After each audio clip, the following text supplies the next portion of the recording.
ചില ജീവിതങ്ങൾ ലോകം ശ്രദ്ധിക്കില്ല. ചില ആളുകൾ ചരിത്രത്തിൽ എഴുതപ്പെട്ടില്ല. ചില കഥകൾ ആരും കേൾക്കാതെ പോകുന്നു. പക്ഷെ ചിലപ്പോൾ സാധാരണ ജീവിതങ്ങൾ തന്നെ ചരിത്രമായി മാറും. രൂത്തിന്റെ കഥ അത്തരമൊരു കഥയാണ്. അവളൊരു രാജ്ഞിയല്ലായിരുന്നു. അവളൊരു വലിയ വ്യക്തിയല്ലായിരുന്നു. അവളൊരു പ്രശസ്തയായ ഒരു സ്ത്രീയുമായിരുന്നില്ല. അവളൊരു സാധാരണ കുട്ടി മാത്രമായിരുന്നു. അന്യദേശത്തു നിന്നും വന്ന ഒരു പെൺകുട്ടി.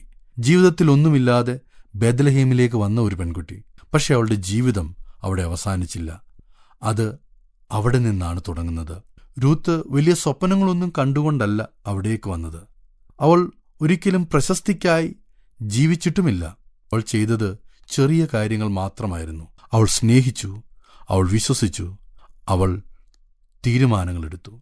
ചില ജീവിതം വലിയ കാര്യങ്ങൾ കൊണ്ട് മാറുന്നില്ല, ചെറിയ നല്ല കാര്യങ്ങൾ കൊണ്ടാണ് മാറുന്നത്. രൂത്ത് ഓരോ ദിവസവും ശാന്തമായി, വളരെ വിനയത്തോടെ, അനുസരണത്തോടെ ജീവിച്ചു. ഒരാൾക്ക് അവൾ സഹായിയായി തീർന്നു. തന്റെ അമ്മായിയമ്മയെ വിട്ടുപോകാതെ അവൾക്ക് സഹായിയായി നിന്നു. പക്ഷേ അവൾക്കറിയില്ലായിരുന്നു അവളുടെ ജീവിതം പിന്നീട് ചരിത്രത്തിന്റെ ഭാഗമാകാൻ പോകുന്നുവെന്ന്. ചിലപ്പോൾ നമ്മൾ ജീവിതത്തിൽ ഒരു വലിയ ചോദ്യം ചോദിക്കും: എന്റെ ജീവിതത്തിന് എന്തെങ്കിലും അർത്ഥമുണ്ടോ? എന്താണ് ഈ ജീവിതം? ഈ ചോദ്യം പലർക്കുമുണ്ടാകാം. നമ്മൾ സാധാരണ ആളുകളാണ് എന്ന് തോന്നും. നമ്മുടെ ജീവിതം ചെറിയതാണ് എന്ന് തോന്നും. പക്ഷെ രൂത്തിന്റെ കഥ നമ്മോട് പറയുന്നത് ഒരു വലിയ സത്യമാണ്. ചെറിയ ജീവിത അനുഭവങ്ങളെപ്പോലും ചരിത്രം ആയി മാറുകയാണ്. നമ്മൾ ചെയ്യുന്ന ചെറിയ കാര്യങ്ങൾ നാളെ വലിയ മാറ്റങ്ങളുണ്ടാകുന്നു.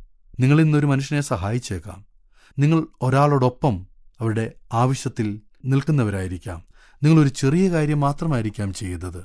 അത് നിങ്ങൾക്ക് ചെറുതായി തോന്നാം, പക്ഷേ ആ വ്യക്തിയുടെ ജീവിതത്തിൽ വലിയ മാറ്റങ്ങളാണ് ഉണ്ടാക്കിയത്. രൂത്ത് ഒരിക്കൽ ഒറ്റപ്പെട്ട ഒരു പെൺകുട്ടിയായിരുന്നു. പിന്നീട് അവളുടെ ജീവിതം സന്തോഷം കൊണ്ട് നിറഞ്ഞു. നവോമി ഒരിക്കൽ ശൂന്യമായൊരു സ്ത്രീയായിരുന്നു. പക്ഷേ പിന്നീട് അവളുടെ ജീവിതത്തിൽ വീണ്ടും സന്തോഷം വന്നു. ഇത് നമ്മോട് പറയുന്നൊരു സത്യം: ജീവിതം ഒരിക്കലും ചെറിയതല്ല. ഓരോ നിമിഷത്തിനും അർത്ഥമുണ്ട്. ഇതൊരു പക്ഷേ യാദൃച്ഛികമായിട്ടായിരിക്കാം നിങ്ങൾ കേട്ടത്. നിങ്ങൾക്കും തോന്നിയിട്ടുണ്ടാകാം, എന്റെ ജീവിതം കൊണ്ട് വലിയ കഥയൊന്നുമില്ല. പക്ഷെ നിങ്ങൾ ഒരു കാര്യം ഓർക്കണം: നിങ്ങളുടെ ജീവിതം ചെറിയതല്ല. നിങ്ങളുടെ കഥ അവസാനിച്ചിട്ടില്ല. ദൈവം നിങ്ങളുടെ കഥ ഇപ്പോഴും എഴുതിക്കൊണ്ടിരിക്കുകയാണ്. രൂത്തിന്റെ കഥ നമുക്ക് നൽകുന്ന സന്ദേശം: നഷ്ടങ്ങൾ വന്നാലും ജീവിതം അവസാനിക്കുന്നില്ല. ഒറ്റപ്പെട്ടാലും പ്രതീക്ഷ അവസാനിക്കുന്നില്ല. ശൂന്യമായാലും സന്തോഷം വീണ്ടും വരും എന്നാണ്. നിങ്ങളുടെ ജീവിതം ഒരു ചെറിയ കഥയല്ല, അത് ഒരു ചരിത്രമാണ്. ഞങ്ങളെ വിളിക്കുവാൻ ആഗ്രഹിക്കുന്നുവെങ്കിൽ 0980221957 എന്ന നമ്പർ ഉപയോഗിക്കുക.